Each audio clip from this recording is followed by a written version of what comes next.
Welcome back to the Room 104 podcast. This is Shanti. Don't forget the Manti. I am here with chef, author, TV personality, Ara Zata. Jigar John, how How's are it you? going? What's up, man? Bro, you know what? I'm starving. Welcome. I haven't eaten all day. Yeah. And I can't call myself Shanti Manti without making some Manti. Manti. How long have you been a chef? So I've been a chef now for about 15 years. Jesus I want to say. Christ. Yeah, but I've been cooking since I was about 5 years old. So What was your first dish when you were 5? first dish was cutting salads. Salads? Yeah, and the reason Okay. why, the only reason why I came into the kitchen is because I Okay. wanted to play with knives. I wanted to be Peter Pan, and that's why I do like the whole knife flipping thing. And I can do it eyes closed, nonstop. All I wanted to do was play with knives. You were one bad decision away from being a criminal.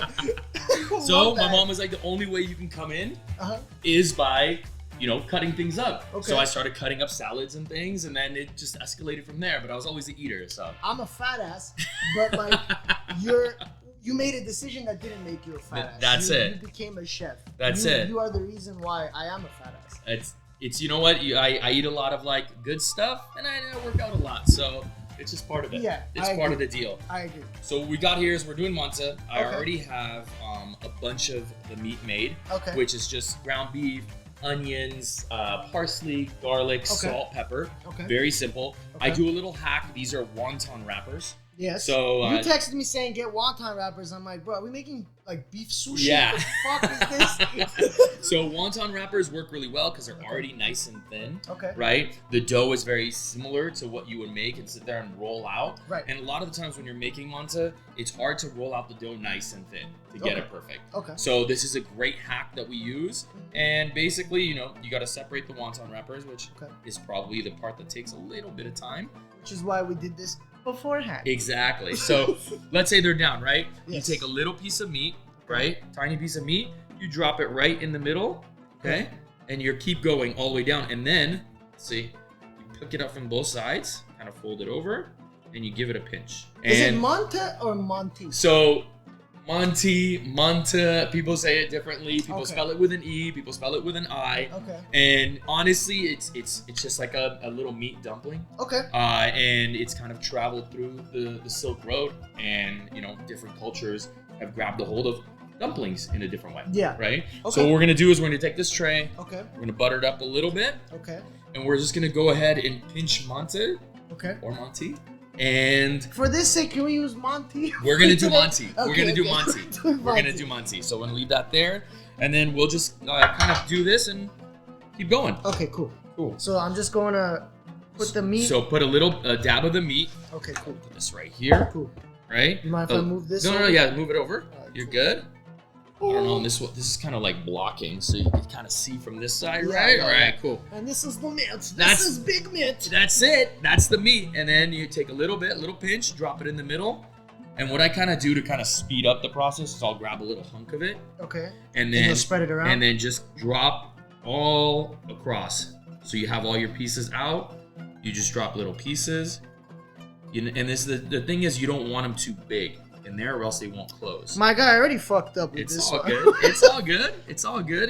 This is part of the adventure. So when people make Manti, it takes time. It's a little time consuming, Yes. but you got that joy at the end, right? Oh, yeah. What's the longest it's ever taken you to prepare a meal? Longest it take to prepare a meal, I'll probably say it's when I do my long barbecues, like when I make brisket Oh, okay. or something like that. Those take. I've gone. Longest I did a 20-hour brisket once. Jesus. Yeah. 20 hours doing what? So a lot of it is like you're kind of waiting for the brisket to kind of get done. So Stop. you put the meat in. No, it's not just leaving it there. Oh, I thought you were just staring at No. With brisket, it's like you gotta kind of you set it up. It goes for a certain amount of hours, Okay. and then you gotta either uncover it or you cover it, and then you gotta mop it every 30 to 45 minutes. And mopping is that You're just put your brushing sauce, the flavor. brushing of Okay. liquid on top. Okay, okay. And then a lot of that makes that brisket good, but the brisket will be done not at a certain time. The brisket's done when it's done. Oh, So okay. each brisket takes a different amount of time. And it's Damn. one of those things that you can't rush, because if you rush it, the brisket itself will not be good at the end. So it takes a lot of cooking, a lot of patience, and usually I'll do it at night, and then I'll wake up at I'll leave it on, get up at 2 in the morning, 3 in the morning, do a little mop, go back and forth. It's a long period of time. Jesus. How did you want me to pinch this again? So take the two sides here like this. This is what I kind of do is I fold it over a little bit. Okay. I roll it up and just pinch the two sides. Okay, so I'm gonna do it in front of the camera just so you guys can see it. So we just put the meat on the paper. Okay, pause. So we'll grab these two sides like this, right? Kind of roll it in half. Roll it over this way. Yeah, and then pick it up straight. Okay. And then pinch the two sides. Boom. Oh, damn. And this then, one looks deformed. It's okay. And then you kind of just load them in the tray, right? Yes, so when you're loading them in the tray, that's the kind of Does it need to be sticking to the pan? You kind of want them to be nice and tight. Okay. While it's going in the pan. Got it. And in the beginning it looks a little off because you're stacking it and you're kind of falling over. Mm-hmm. But if you do it loose, they'll fall over. Okay. So you want them to semi-tight in there, nice and stacked, and then you get that pretty look of the Manti at the end. So Did you just call me pretty? Yeah, absolutely. Absolutely. Yeah. That's it. We've done this with different kinds of meat as well. I've done it with not just beef, because this is beef we're using now. Okay. Ground beef, right? Ground beef. I've done it with bison. I've done it with venison. I've also done it 50-50 bacon beef blend. Dude, bro, stop. My mouth is getting watery. That's it. It's all about, food is an adventure, right? And I agree. A lot of people are stuck on keeping, everything exactly how it is, exactly how our ancestors did it, by the book. Yeah. But you know what? I mean, food is an evolution. And if we're not evolving with our food, then we're not evolving as a society. That's an interesting way to put it. I mean, you found a way to make food political. But you're right, though. I see the point that you're making. I mean, think about all the... imagine the diets that, Neanderthals had. Exactly. It was mostly high fat. Exactly. Pure protein. Exactly. We didn't have gluten-free shit. No. You know what I mean? And now it's kind of if you have one of the biggest... One of the biggest, I guess, signposts of a culture is food. Exactly. It's one of the biggest flags. I mean, that's why I travel, is to go eat other cultures' foods. And then once you learn those other cultures' foods, you learn different techniques that maybe they're doing. Yeah. And how you can apply it to things that are familiar to you. Right. And different ingredients and different things like that. And then you're just kind of adapting and making things more fun. You know what I mean? It's look at what's super popular right now. Right. Korean corn dogs. What? Right? It's like a whole fad right now. Different kinds of Korean. Say fat. It's a different kind of fat. It's a different kind of fat. I mean, Korean corn dogs are super huge right now. It's different corn dogs and flaming hot Cheetos, and they do different things. Oh, I've heard of flaming hot Cheetos. And those are all if you find a Korean corn dog stand, right, that's kind of what you're gonna get from it. Okay. Now it's just adapting different techniques and style. The Korean part of it is how they fry it.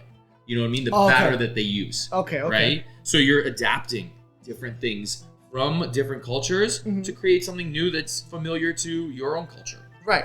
Okay. That makes a lot more sense. Like adding bacon to Manta. Yeah. Well, I'm sorry, but next time I come here, 100. we do this again, we need to put another... We'll do it. We'll next level it. Yes, we'll next please. level it for sure. I wanted to show you kind of the classic way right now. Okay, yeah. That way anybody can take this home. Anybody can do it. And it's super simple to make. It takes a little bit of time, but if you don't think of it like rushing to eat, just think of it like I'm having a good time. You know what I mean? That's it. This is what I'm doing. That's all I'm doing. I'm only cooking because I'm bored. Exactly. I mean, our grandmas used to make this dish, and it'd be they're sitting there, they don't have much to do, and hours of sharaing manta. Yeah. You're right. That and the what's the other one called? Where they put it's like a walnut.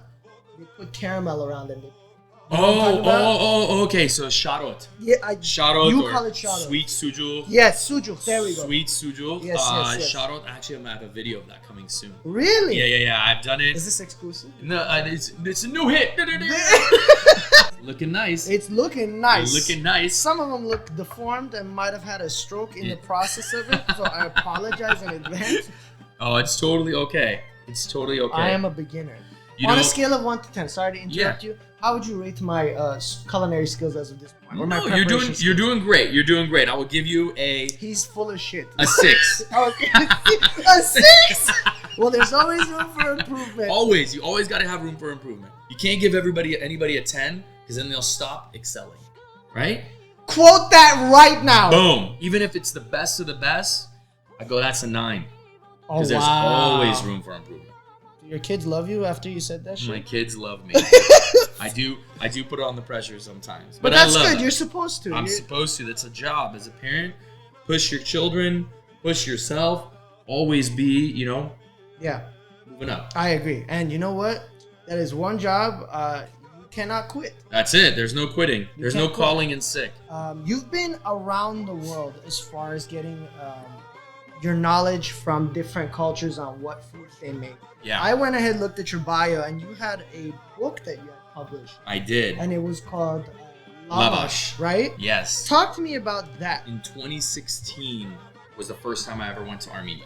Okay. And in 2016, I went and I realized I didn't really know much of the food.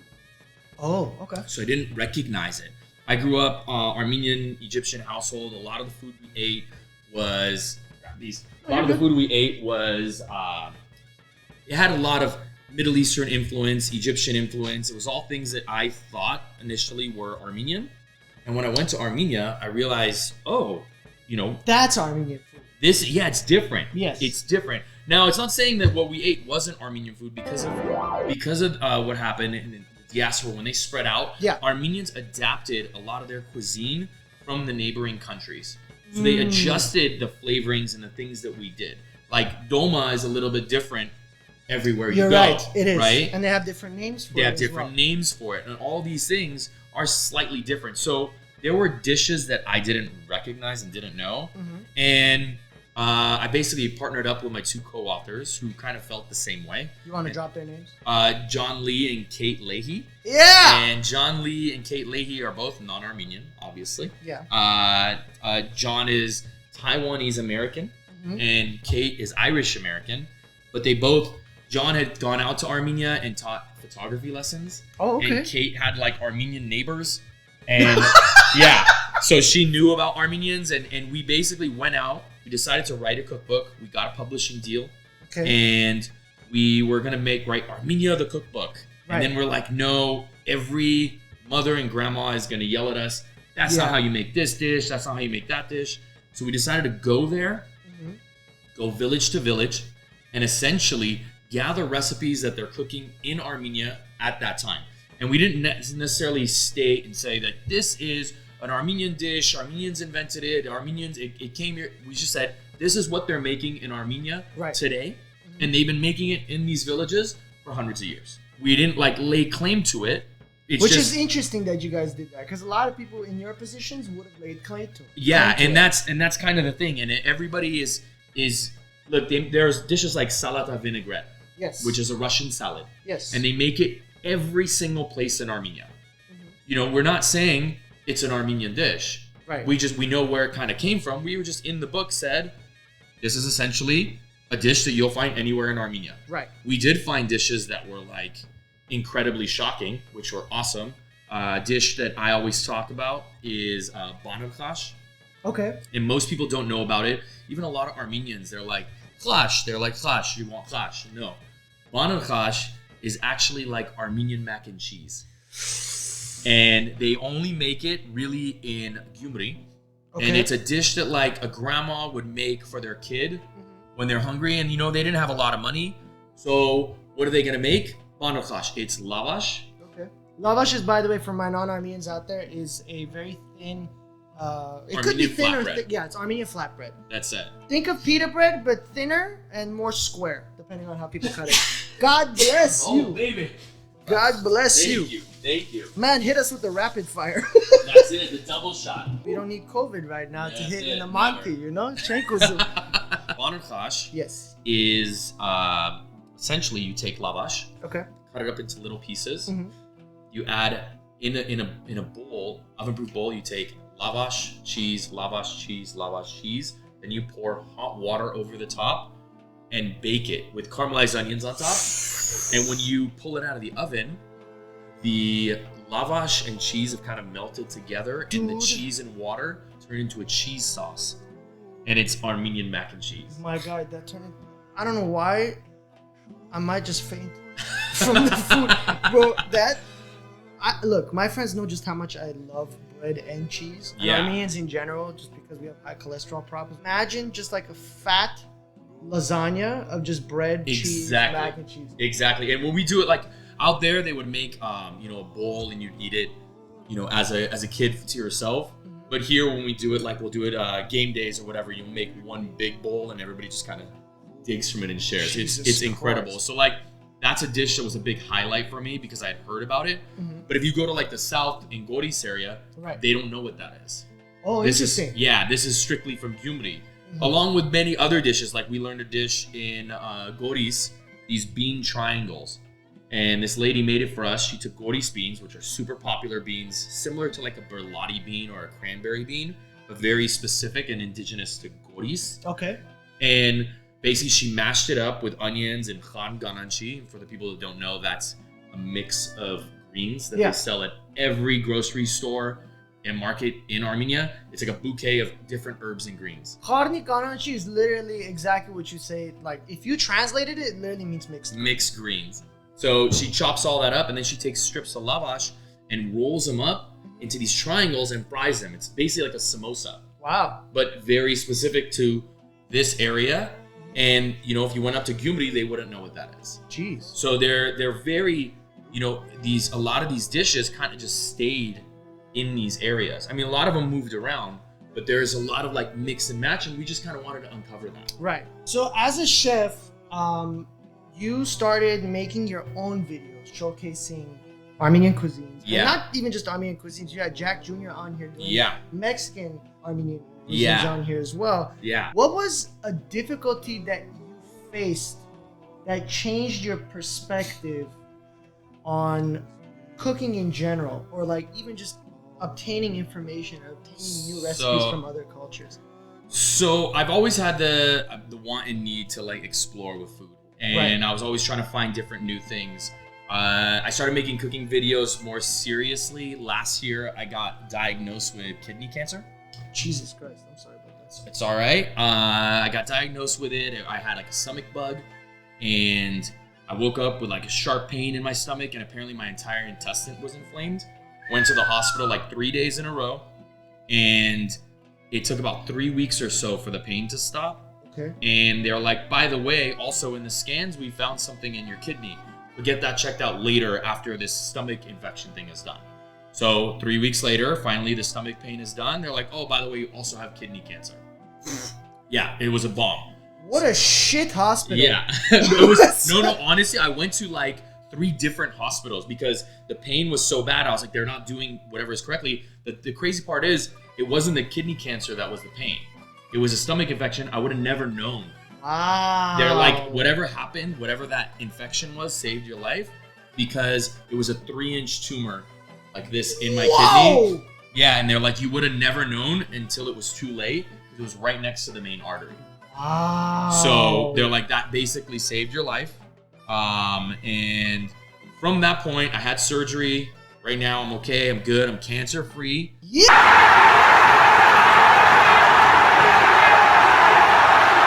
It's, it kind of opened my eyes to saying like this, I got to do what I want to do. And I've always wanted to do food TV. Okay. So I started focusing more on social media aspect because it's the, essentially get a camera and start broadcasting what you want.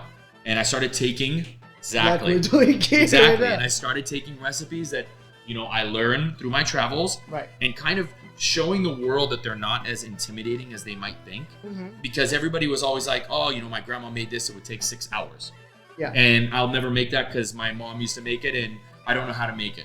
Yeah, we'll be here for 6 hours. That's it. Exactly. So I started tightening it all up. Right. And creating essentially a short format of the dishes that we all kind of grew up with and know and like. And all of a sudden, people started really liking it.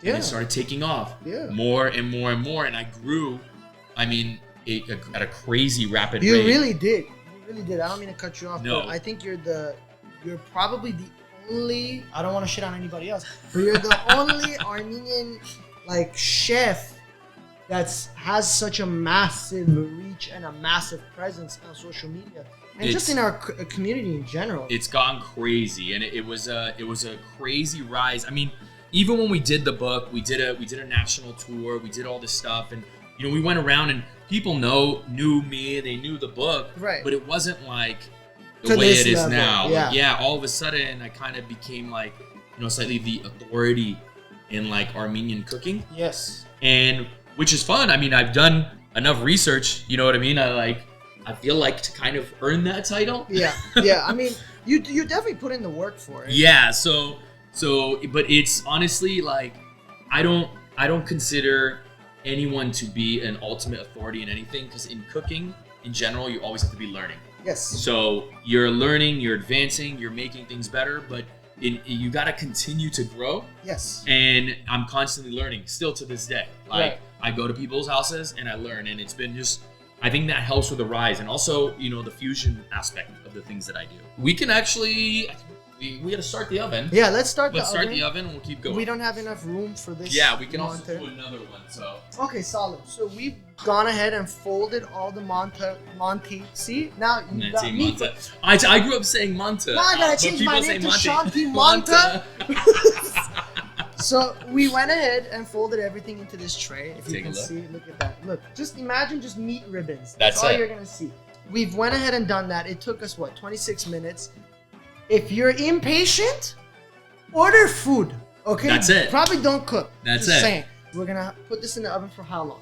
It'll be about 30 minutes. 30 minutes. 30 minutes or so in the oven. Okay. You want it to kind of get crispy on the outside. Okay. So you kind of got to look at it. It depends on the oven. A lot of people's ovens don't work to the right temperature. Right. So I say 30 to 40 minutes. Whenever I read a recipe, it gives you some buffer time. Okay. We'll prepare some more if you want to prepare some more. Yeah. We'll ask you a couple more questions. We'll stop for a little bit for it to bake, and we'll let you know beforehand.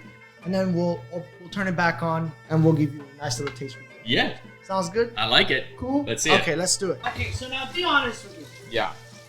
What's an easy dish that you always fuck up on? Be honest.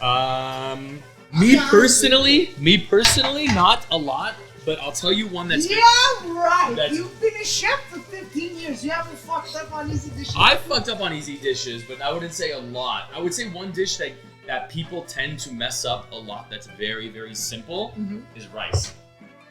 Yeah, you're right on that. Wait, do you cook your rice? Do you steam it in your rice cooker, or do you just put it in a pot? So, here's funny. I forever, I did it always in a pot. I did everything in a pot. Well, yeah, we're Armenian. We grew up doing it. Exactly. And then more recently, I was like, what culture eats the most rice? Probably Chinese or Japan, right? Exactly. Asian cultures, right? Yeah. And I was like, every single, Asian person I've ever met, restaurants, whatever it is, all use a rice cooker. Yes. And I was like, why am I not using a rice cooker? So very recently, I want to say, 3 months ago, I bought my first rice cooker. And 3 months ago, dude? Yeah, 3 months ago, I bought my first rice cooker, and now I just stick everything in a rice cooker. Are you serious? It makes life so easy. Well, yeah, good morning. So easy. There's no timing, there's nothing. You put it in, and then all of a sudden click one button. And that's it. Do you wash your rice before you cook it? Yes. Thank Christ. I wash my rice before I cook it. And that's something that, honestly, has been a little more recent. I don't know why, but I never used to. No, you're good. I never used to wash it. But more recently, I started washing it because I've seen a lot of practices that essentially you're rinsing it off. You're rinsing off a lot of the starch. Yes. Also, you're starting a hydration process. Interesting. So when you're making sushi, like a standard classic sushi rice, right, which is the golden part about making sushi is all the rice. Yes. You're supposed to rinse the rice 6 or 7 times, fully submerge, rinse it to get all the starch out. Then you're supposed to leave the rice after it's soaked for 2 to 3 hours. Oh, wow. Yeah, and then it hydrates itself. Okay. And then when you cook it 1-to-1 ratio. So there's a hydration process where it's starting to absorb already. It changes the cooking time and amount of water. I'm going to do this. So we're going to take some of this. Go for it. And we are going to cut some butter pads. this and Just just put them on top. lay them on top. Now, is this recommended or is this standard? This is kind of standard. Okay. So to kind of just break it up. For those who are listening at home, just put in a tray of Monty. God damn Monty, it! Monty! So you just put in. I think how much did we get? Like just a block of. About 2 tablespoons, I would say. Okay, 2 tablespoons, 2 tablespoons of butter. And you spread it over the top of the Monty in the tray. Yep. And you put it in the oven for what degree? About 30 minutes at 375. So you can Okay. see right here. Boom. Ta-da! There you go. And I'm going to just pop it in the oven. Go for it. I'm trying to find the little kink in your armor. Uh, So when It's going to be hard. what was the most embarrassing like moment that you've had cooking, whether it was in culinary school, maybe even yesterday? Oh, I got a good one for you. Okay, let me hear it. So I did, for a long time, I did recipe and product development. Create a recipe, anything from a turkey sandwich to like chicken tikka masala. Okay. And I would sell the recipe to grocery store chains Okay. or hotel chains, and then go train their staff once they approved it on how to make it. Oh, okay. That's actually pretty cool. So one of the things, my buddy had a tie at Red Bull, Okay. and he's like, and this is a pretty Keyword serious pad? ad. He Okay. was working with them, and he's like, hey, if maybe you come up with a recipe, like a Red Bull something, I can get it, maybe on the box or on their website or something like that. And I was like, this is great. So I decided to make a Red Bull brisket with a Red Bull barbecue sauce. So heart attack. Pretty normal. And this is part of the reason why I can no longer drink Red Bull. What'd you do? So I was making the barbecue sauce, Okay. and I went over to the blender because you make it with different things inside and you got to blend it up. Right. I went to the blender and hot barbecue sauce, sugar and everything. I put my hand on the blender and I lit it up. My hand wasn't on it hard enough, so it shot up straight into my face. And apparently my buddy was in the kitchen with me, and he's like, I've never heard anybody scream like that. He runs over with a towel and he's wiping off skin. My face melted off. It melted off. Yeah, I had burns all across my face. What was that from? Because it's basically hot sugar.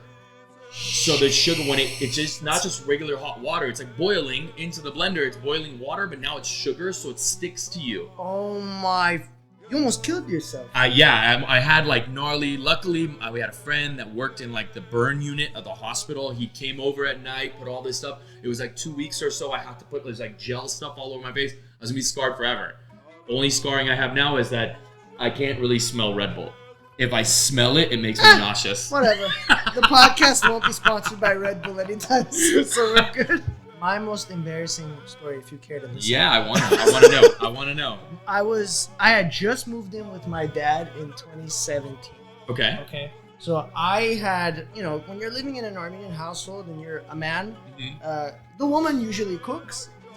Typically. Just, I'm not talking shit. I'm not saying they're supposed to. Okay, don't cancel me.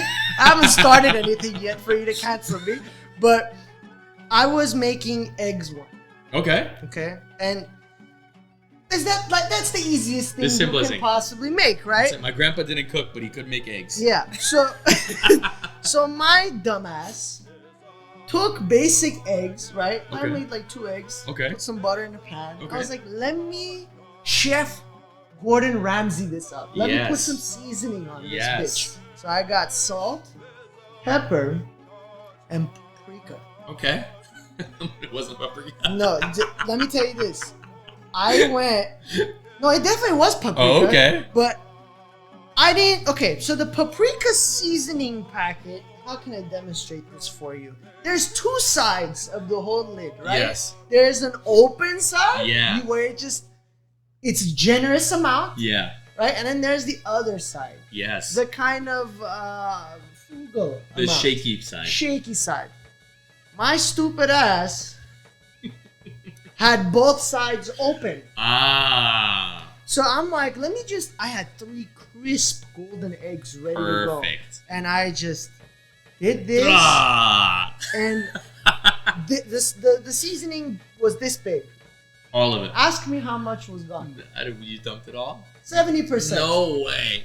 of pure paprika. Terrible. So it looked like Satan took a shit on my eggs. And I was like, what do I do? On top of that, I burned it. So now there's smoke coming out of my apartment. Oh man. I'm in the living room with the thing, whatchamacallit? A towel. And I'm beating the dog shit out of the air. And my dad's worse. He likes bread and cheese. That's it. That's all he eats. Bread and cheese. And anything else, you make him. That's it. He won't make anything. He'll buy ingredients. He'll lay them out in the room. I'll just be like, this would be good if you made it. Oh, man. I'm like, no. He's inspiring. Yeah, he's inspiring me. He's motivating me to feed him. Okay. That's what that is. Okay. So one time, I left downstairs to go get something from my car. And he was making, what was he making? I think he was trying to like, just burn bread, pita bread. Yeah. To toast it up. Toasted bread. He slammed it on the grill and just left it on. I come back, I smell it. I smell something burning. I open the door, just fucking smoke. It's just like he's nowhere to be found. He's MIA. I can't find him. He's in the bathroom. Oh my god. Taking a full-blown shit. He's shitting. He's shitting. I'm like, Dad, you burned the fucking... Bro, he's like, oh, oops. That's amazing. That was his thing. Oops. Oops. And then when we got COVID, we both got COVID. This guy is a freak of nature. He went and got a cup of ramen noodles and just went straight to the bathtub.